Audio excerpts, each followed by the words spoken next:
예, 한 주 동안 평안하셨습니까? 예. 우리 에스겔서에 보면 성전에서부터 생명수가 흘러갑니다. 그러면 그 생명수가 닿는 곳마다 무슨 일이 일어납니까?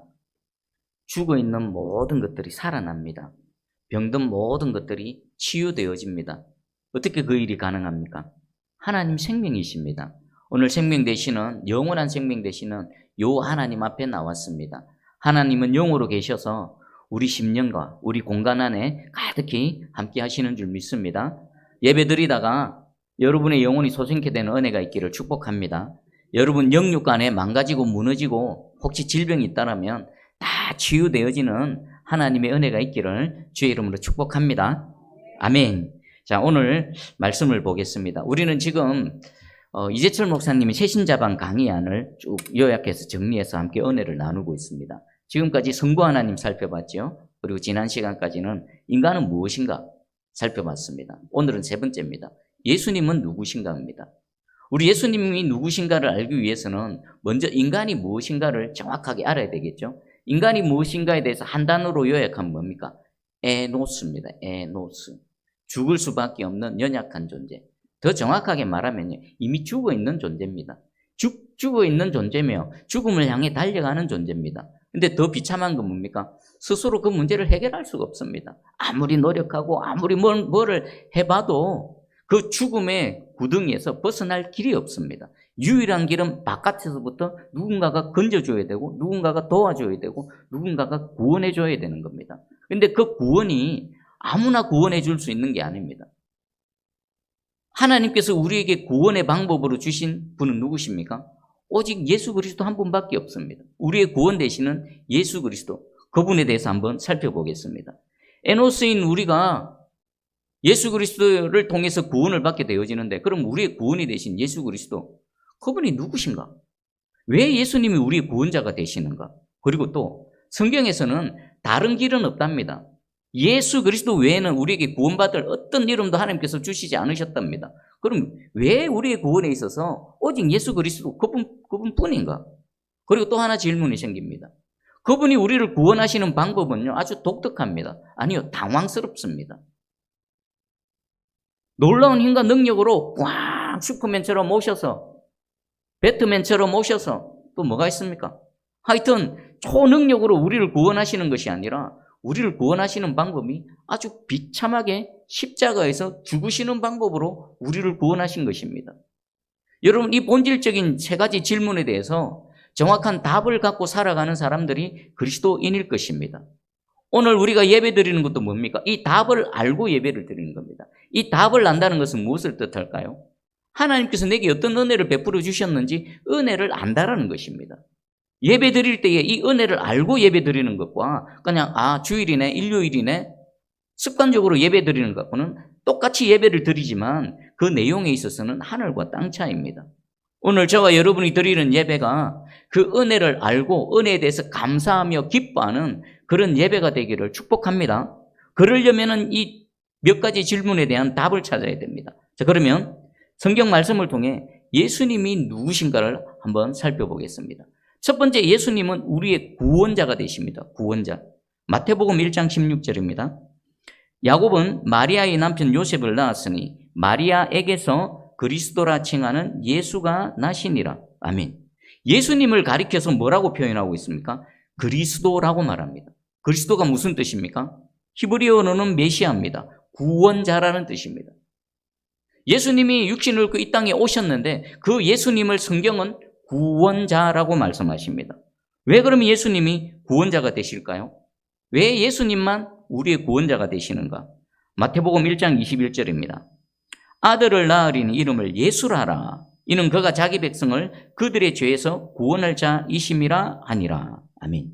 여기에 보면 예수님의 이름을 설명하고 있습니다. 예수님의 이름의 뜻이 뭐라고요? 그가 자기 백성을 그들의 죄에서 구원할 자이심이라. 우리 세상에는요, 많은 훌륭한 분들이 있습니다. 특별히 4대 성인이라고 말하는 사람들이 있죠. 그 누굽니까? 공자가 있고요, 스가모니가 있고요, 그 중에 또 예수님도 포함되어지고요, 소크라테스가 있습니다. 자, 그 외에도 수많은 뛰어나고 탁월한 인물들이 있습니다. 근데 그 대단하다는 사람들 중에서 누가 내가 자기 백성들을 위해서 내 목숨을 내어놓겠다. 타인의 죄를 위해 이 땅에 오셨고 그 타인의 죄를 위해서 자기 목숨을 내어놓은 그런 존재가 있습니까? 한번 살펴보십시오. 인류의 장구한 역사 가운데 수많은 생명들이 왔다가 갔습니다. 수많은 뛰어난 인물들이 있습니다. 그런데 누가 과연 자기 백성의 죄를 위해 이 땅에 오셨고 그 자기 백성들의 죄의 문제를 해결하기 위해서 자기 목숨을 내어놓은 그런 존재가 있습니까? 없습니다. 예수님 외에는 없습니다. 그리고 또 하나가 있습니다. 예수님만이 속죄양이 되십니다. 예를 들어 보겠습니다. 사랑하는 아들이 있습니다. 아들이 사형수가 되어졌습니다. 그래서 아버지가 그 사랑하는 아들을 위해서 내가 대신 죽겠습니다 라고 하고는 대신 죽어버렸습니다. 자, 그러면 그 사랑하는 아들을 위해서 아버지가 죽은 죽음은 그 아들을 구원하게 되는 그런 능력이 있고 자격이 있을까요? 능력도 없습니다. 자격도 없습니다. 지금 대한민국에서 실제 그런 일이 일어났다 손치더라도 대한민국의 법은 그것을 인정하지가 않습니다. 그러니까 예수 그리스도께서 우리의 구원자가 되시기 위해서는 두 가지를 만족해야 됩니다. 하나는 능력입니다. 우리를 구원할 수 있는 능력. 인간에게는 없습니다. 죄의 문제를 실제로 해결할 수 있는 능력은 인간에게는 없습니다. 오직 예수 그리스도밖에 없습니다. 그리고 그 인간의 죄의 문제를 해결할 수 있는 구원자의 자격은요, 예수 그리스도밖에 없습니다. 우리 요한 사도가 말했죠. 요한복음 1장 29절입니다. 이튿날 요한이 예수께서 자기에게 나오심을 보고 이르되 보라 세상 죄를 지고 가는 하나님의 어린 양. 그냥 어린 양이라고 안 합니다. 하나님의 어린 양이라고 표현합니다. 사도 요한이 예수 그리스도를 세례 요한이죠. 세례 요한이 예수 그리스도를 세상 죄를 지고 가는 그냥 어린 양이 아니라 하나님의 어린 양이라고 표현했습니다. 왜 세례 요한이 그렇게 표현했을까요? 하나님께서 인정하시는 어린 양, 속죄의 양이라는 것입니다.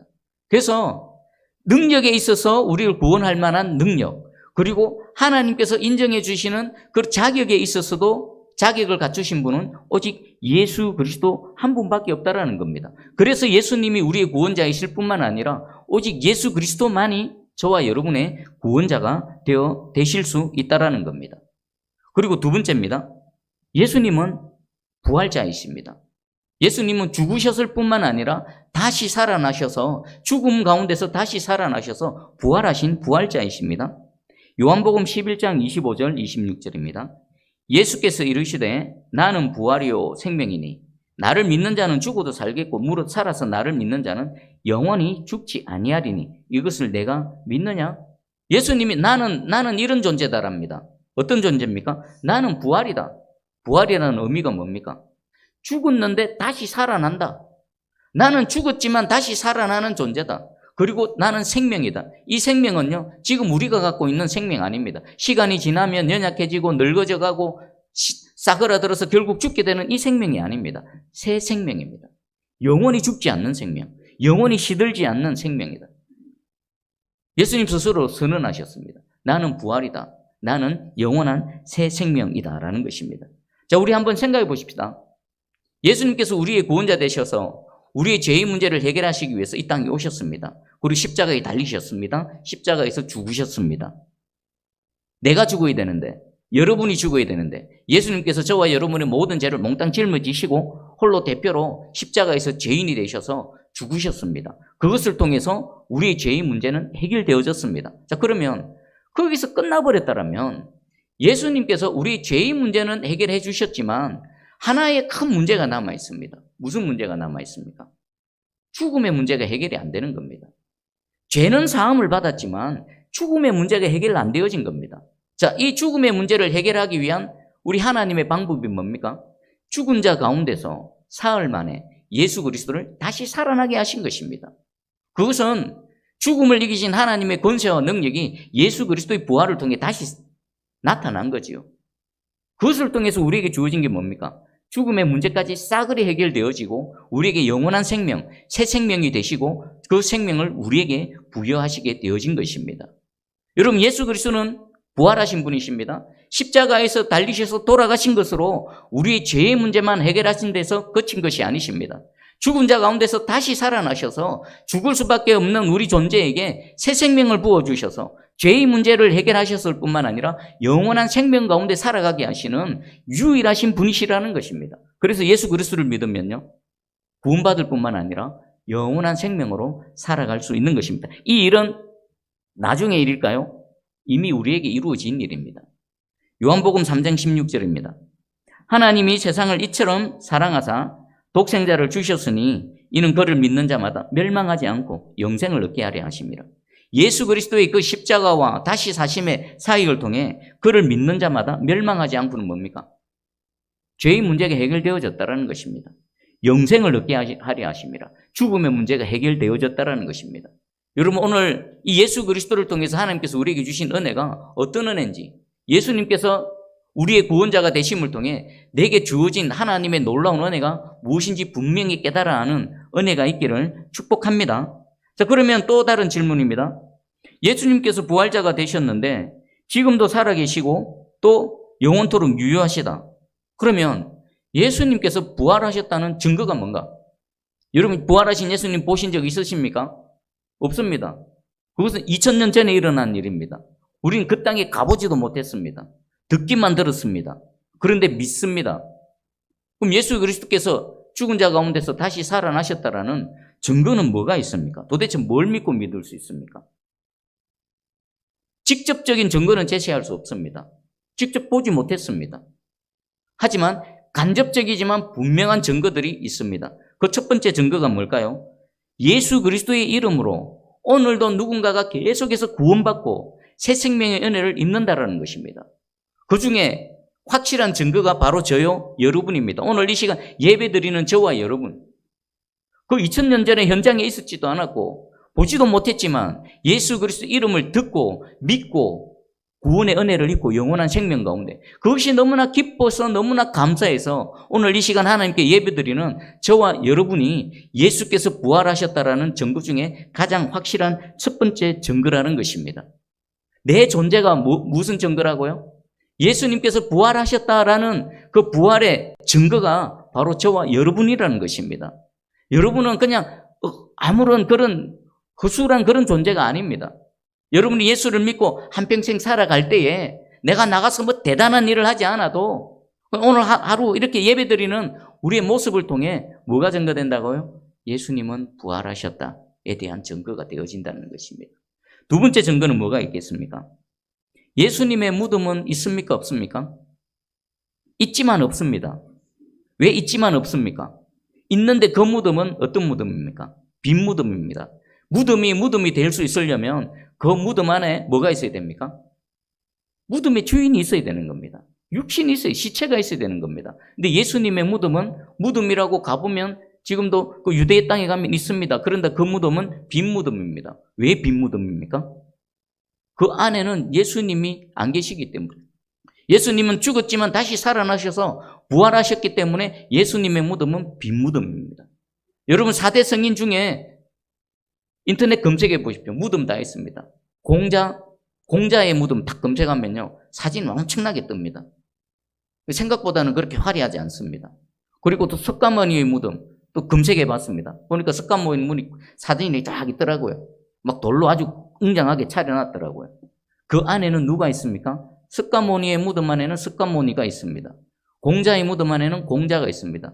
그들은 누굽니까? 대단한 사상, 대단한 철학, 대단한 학문으로 세상 사람들에게 많은 영향력을 끼쳤지만 그들 역시나 죄인으로서 자기 죄로 죽어서 육신이 썩어져 그 안에 있는 겁니다.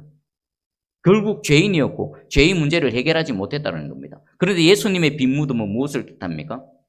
예수님 부활하셨을 뿐만 아니라 예수를 믿는 자에게 부활의 첫 열매가 되셔서 예수 믿는 모든 사람들에게 부활의 은혜를 베풀어 주시는 유일하신 분이시라는 것입니다. 그리고 또 마지막 증거가 하나 있습니다. 만약에 예수님께서 부활하셨다라는 이 주장이 거짓이라면 어떨까요? 만약에 제자들이 거짓이다, 유대인들 그 당시에 대제사장과 서기관들이 우려했던 것처럼 제자들이 예수님의 시체를 몰래 빼내어서 빈 무덤 만들어 놓고는 예수님 다시 살아나셨다, 그렇게 거짓이라면 어떻게 되어질까요? 세상에 권력이 힘이 있으면요, 거짓으로서 막 억누를 수 있습니다. 그러나 거짓은요, 반드시 들통이 나게 되어 있습니다. 반드시 드러나게 되어져 있습니다. 권력자가 힘으로 막 누르지만요, 그 권력이 떨어지면요, 힘이 떨어지면 언젠가 드러납니다. 거짓말은 감출 수가 없습니다. 만약에 예수님께서 부활하셨다라는 사도들과 제자들의 그 주장이 거짓이라면요, 2000년이 지난 이 시점에서 계속해서 그것이 진리라고 주장되어질 리는 없는 겁니다. 지구 반대편에 있는 우리에게까지 전달되어져서 우리가 믿고 그 하나님을 예배 드린다는 것은 있을 수가 없는 겁니다.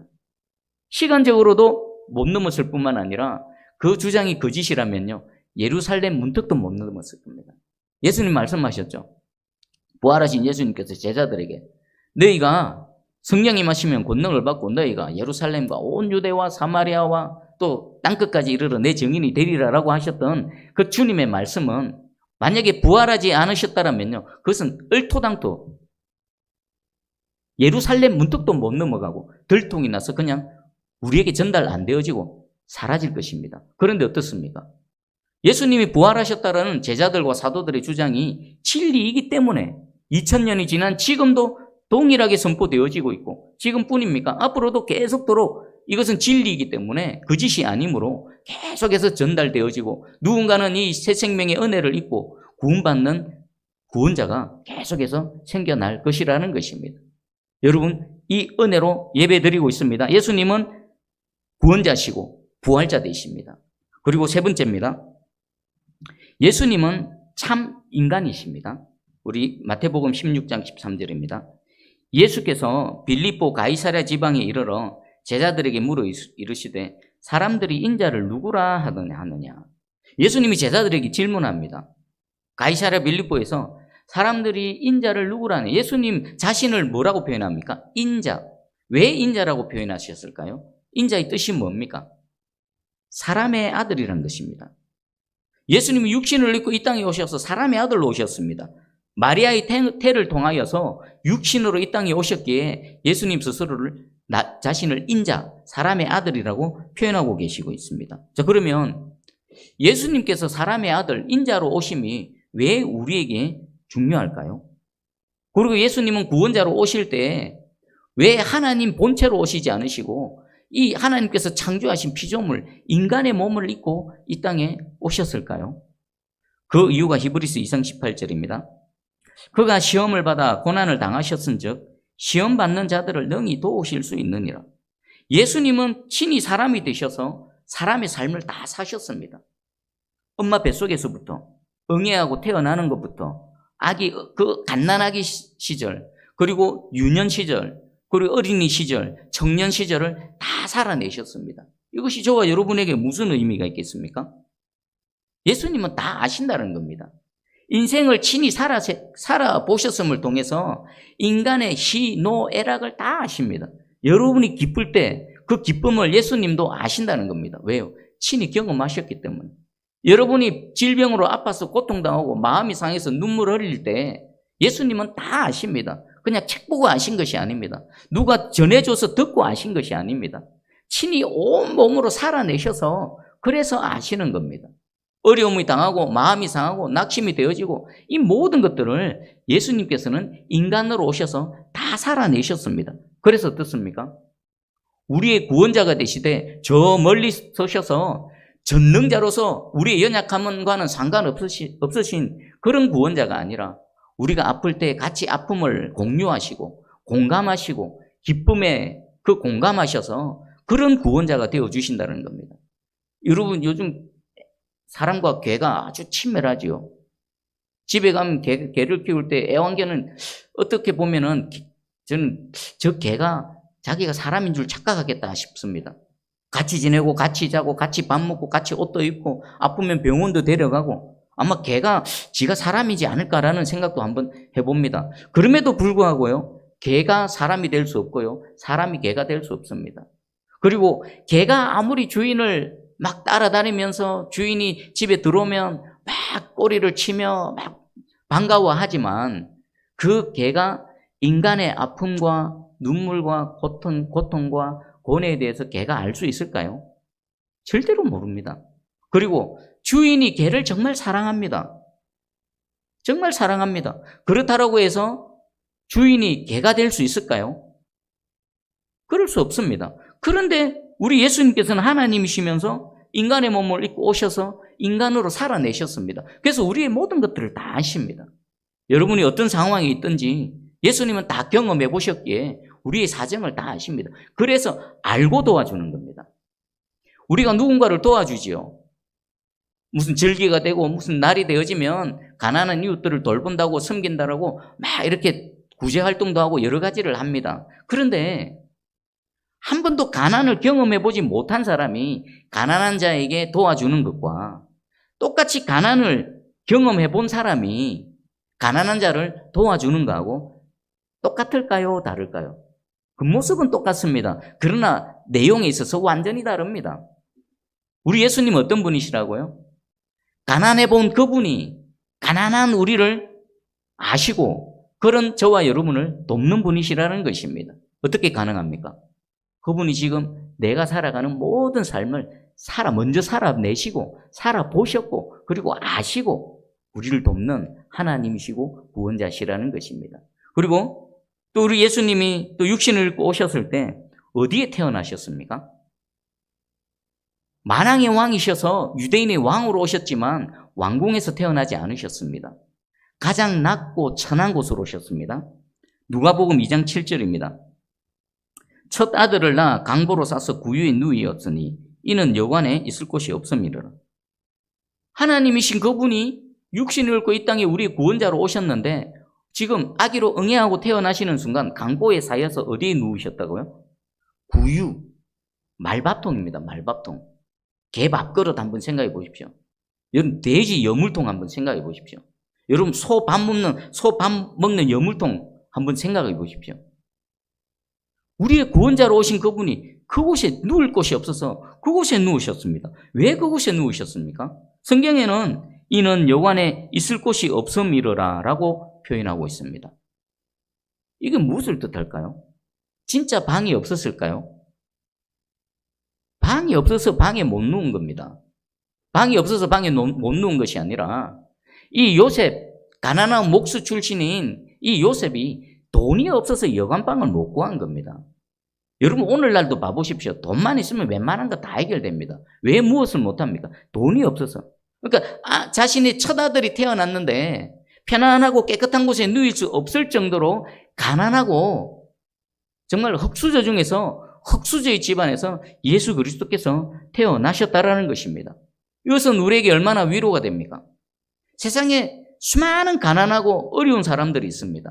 만약에 예수님이 가난을 경험해보지 못하셨다면요, 예수님은 도와는 주시되 공감하는 도움자는 되지 못할 것입니다. 근데 예수님은요, 흙수저 중에 흙수저 집안에 태어나셔서 가난한 삶을 살아내셨습니다. 그래서 배고픔이 뭔지, 또 가난해서 당하는 서러움과 업신여김이 뭔지 예수는 이미 다 사셨습니다.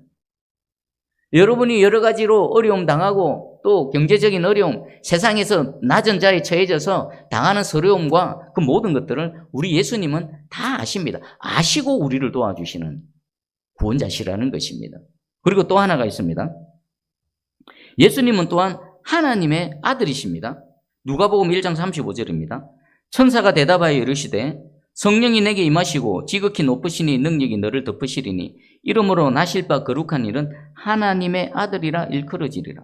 예수님은 가장 낮고 천한 곳으로 오셨지만 또한 그분은 동시에 하나님의 아들로서 오셨습니다. 예수님이 사람의 아들임과 동시에 하나님의 아들이라는 것은 신분에 있어서 어떤 의미가 있습니까? 세상에 높고 존귀한 자들이 많습니다. 권세 있는 자들이 많습니다. 높은 사람들 많습니다. 세상에서 아무리 높아 본들 하나님의 아들보다 높은 자가 있을까요? 없습니다. 아무리 높아봐도 하나님의 아들보다 높은 사람은 없습니다. 그래서 예수님은 낮은 자의 친구도 되어질 수 있지만 우리 예수님께서는 높은 자의 친구도 되어질 수 있습니다. 그래서 예수님 주변에는요, 세리와 창기와 죄인들과 같이 가난하고 세상으로부터 업신여김 받는 그런 천한 자들도 예수님께 많이 모여들었지만 예수님 주변에는요, 또 높은 사람들도 많았습니다. 고넬료와 같이 로마의 백부장 같은 사람, 그리고 니고데모와 같이 당시에 회당의 회당원과 같은 사람, 그리고 또 누가 있습니까? 아리마대 요셉처럼 부자인 사람도 예수님과 함께 할 수 있었던 것입니다. 만약에 예수님이 가난한 자들의 하나님이라면, 그러면 높은 자들을 모른다라면 가난한 자만의 하나님이 될 수밖에 없는 겁니다. 여러분 한번 생각해 보십시오. 높은 사람, 존귀한 사람, 부유한 사람은 아무런 근심 걱정이 없을까요? 여러분 대통령 한번 생각해 보십시오. 많은 사람들이 대통령 되기를 원합니다. 대통령 편합니까? 대통령 돼 보십시오. 온 사방에서 공격당하고 막 흔들어서 넘어뜨리려고 하고, 또 대통령 임기 끝나고 나면 가만 내버려 둡니까? 탈탈 털어가지고 감옥에 넣으려고 그러고. 다 대통령이 되고 싶어 하지만 대통령 정작 되고 나면 어떻습니까? 모든 것들을 결정해야 됩니다. 자신이 사인 하나에 따라서 나라의 운명이, 수많은 백성들이 삶의 형편이 달라져 버립니다. 그 무게감, 그 어려움, 당해보지 않고는 모릅니다. 그리고 재벌 총수를 한번 생각해 보십시오. 여러분 재벌 총수 되면 TV에서 드라마에서 나오는 모습은 뭡니까? 고급 외제차 타고 다니고 차에서 내리면 문 열어주고 수많은 사람들이 도열해가지고 회장님 오셨습니까? 인사하고 이런 모습들만 보여주지요. 근데 그분이 재벌 총수가 되기까지 인생에 쏟아부었던 에너지와 수고와 노력, 그리고 그 자리를 지키기 위해서 얼마나 밤잠을 설쳐가며 고민하며 살아가는가. 그리고 재벌이기에 부유하기에 감당해야 될 그 사회적 또 국가적인 지위와 책임이 있습니다. 여러분 삼성그룹의 그 회장님 한번 생각해 보십시오. 가만 냅두지를 않지 않습니까? 왜 그렇습니까? 재벌 총수가 아니면요 그렇게 하지 않습니다. 재벌 총수이기 때문에 당해야 될 그런 고난들, 어려움이 있다는 것입니다. 여러분 매달 월급 꼬박꼬박 받아먹고 살아가는 월급 받고 살아가는 직장인들은요, 그 월급날이 다가오기만 하면 직원들의 월급을 맞춰주기 위해서 잠을 못 자고, 또 때로는 집을 저당 잡혀서 대출받아서 직원들의 월급을 맞춰주는 그 회사 사장님의 마음을 알 수 있을까요? 알지 못합니다. 근데 감사하게도 우리 예수님 어떻습니까?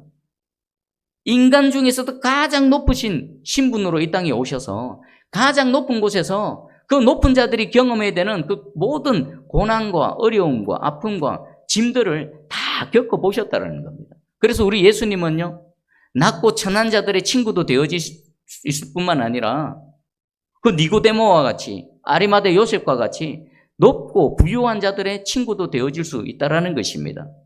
여러분 얼마 전에 새롭게 하소서의 주영훈 씨 아시죠? 그분의 인터뷰를 이렇게 잠시 봤습니다. 인터뷰하는 기자가 질문을 했습니다.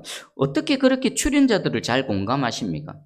저도 새롭게 하소서의 주영훈 씨가 이렇게 사회를 보고 진행하는 모습, 그리고 그 출연하는 출연진들의 그 사연들을 잘 이렇게 우리 전달하는 그런 모습을 보면서 주영훈 씨를 새롭게 봤습니다. 그전에는 제가 갖고 있는 주영훈 씨에 대한 이미지는 작곡가기도 하고 조금 까불기도 하고 좀 사람이 가볍기도 하고 예수 믿는다라고 하긴 하는데 좀 그리스도인답지 못하다 막 그렇게 생각했었거든요. 근데 거기서 새롭게 하소서에 진행하는 모습을 보면서 그분의 진짜 모습을 보게 되어졌고요. 그리고 기자가 질문했던 것처럼 어떻게 그 출연하는 수많은 사람들을 그렇게 잘 공감해서 그분들의 사연을 이렇게 탁월하게 잘 이렇게 펼쳐 보이는지. 근데 그분이 이렇게 말씀하시더라고요. 하나님께서 이미 다 경험하게 하셨습니다. 무엇을 경험하게 하셨을까요? 사역자가 갖고 있는 어려움을 다 경험하게 하셨고, 가난한 자들이 겪는 그 가난함을 다 경험하게 하셨고, 또 세상 사람들로부터 손가락질 당하고 비난당하는 그 모든 것들을 경험하게 하셨습니다. 라고 말하더라고요. 그분이 아버지가 저 가난한 이민 목회를 하셨더라고요.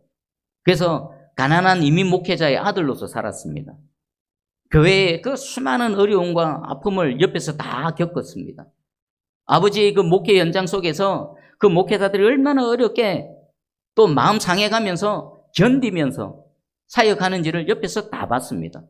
또 20대 초반에 한국으로 넘어와서 음악 하나 붙들고 넘어와서 먹을 것이 없어서 땡전 한 푼 없어서 며칠을 굶는 가난한 세월, 어려운 세월을 하나하나 얘기하더라고요.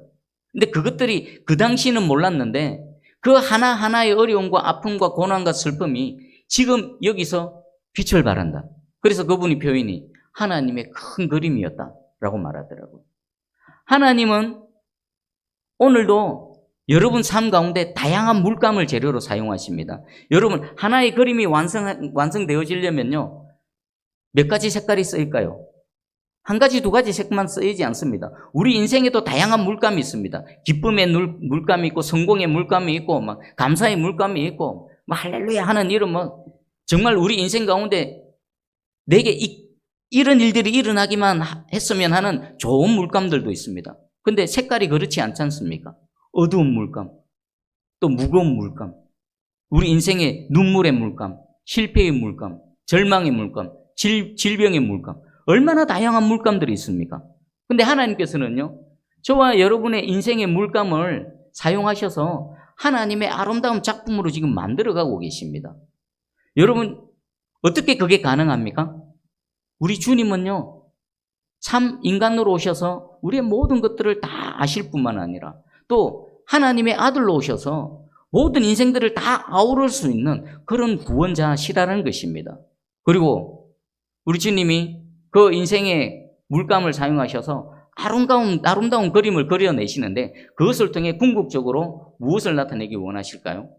구원의 은혜를 입은 우리의 이 작은 인생을 통해 그분이 진짜 구원자 되시고 우리의 하나님 되시고 그분만이 영원한 생명 되시고 우리의 능력 되심을 우리의 삶을 통해서 나타내시기를 원하신다라는 것입니다. 근데 우리는 잘 모릅니다.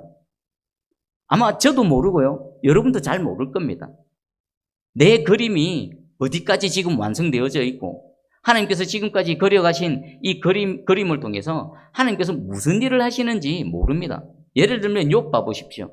욥이 재앙당하고 고난당할 때 막 부르짖고 하나님 때로는 원망하고 불평하고 있지만 욥은 몰랐습니다. 그러나 하나님께서는 욥의 절망의 물감, 눈물의 물감, 비명의 물감을 통해서 시대를 초월해서 하나님의 하시는 일을 우리에게 보여주고 계십니다. 여러분 지금 어려움이 있으십니까? 고난의 물감으로 뭐가 그려지고 있으십니까? 그 그림을 통해서 나타날 하나님의 영광을 기대하시기 바랍니다. 그리고 이 하나님의 놀라운 은혜 가운데 살아가는 저와 여러분인 줄 아시고 오늘 짧게 선포되어진 이 예수 그리스도가 누구신가? 이것이 우리에게 진정한 믿음이 되고 또 한 주 동안 살아가실 때 무슨 일이 생기더라도 그것이 좋은 일이든 나쁜 일이든 내가 원하는 일이든 내가 피하고 싶은 일이든 어떤 일이 생기더라도 하나님께서는 그것을 사용하셔서 하나님이 우리의 구원자 되시고 우리의 생명 되심을 분명히 나타낼 줄 믿습니다. 믿음으로, 소망으로, 인내함으로 승리하는 저와 여러분 되기를 주의 이름으로 축복합니다. 아멘. 기도합니다. 사랑의 주님, 감사합니다. 오늘 예수님이 누구신가? 말씀을 통해 살펴봤습니다. 예수님만이 우리의 참 구원자가 되십니다. 능력에 있어서, 자격에 있어서 모든 것을 갖추신 분은 오직 예수 그리스도 그분 한 분밖에 없습니다. 우리 죄의 문제를 십자가에서 다 해결했을 뿐만 아니라 죽은 자 가운데 다시 살아나셔서 죽음의 문제까지 해결해 주시고 영원한 생명으로 영원한 부활로 우리와 함께하고 계심을 감사드립니다. 이제 한 주 동안 또 살아갈 것입니다. 오늘 선포되어진 하나님의 말씀이 우리에게 믿음이 되고 소망이 되고 능력이 되어 주셔서 한 주 동안 일어나는 모든 일들이 그것이 무슨 일이든 합력해서 하나님께서 선을 이루시고 우리에게 유익을 주시고 하나님의 멋진 아름다운 작품으로 그려갈 줄 믿는 믿음으로 한 주간도 승리하며 하나님께 영광 올려드리는 우리 모두 되게 해 주시옵소서. 감사드립니다. 우리 구주 예수 그리스도 이름으로 기도합니다. 아멘. 찬송가 88장.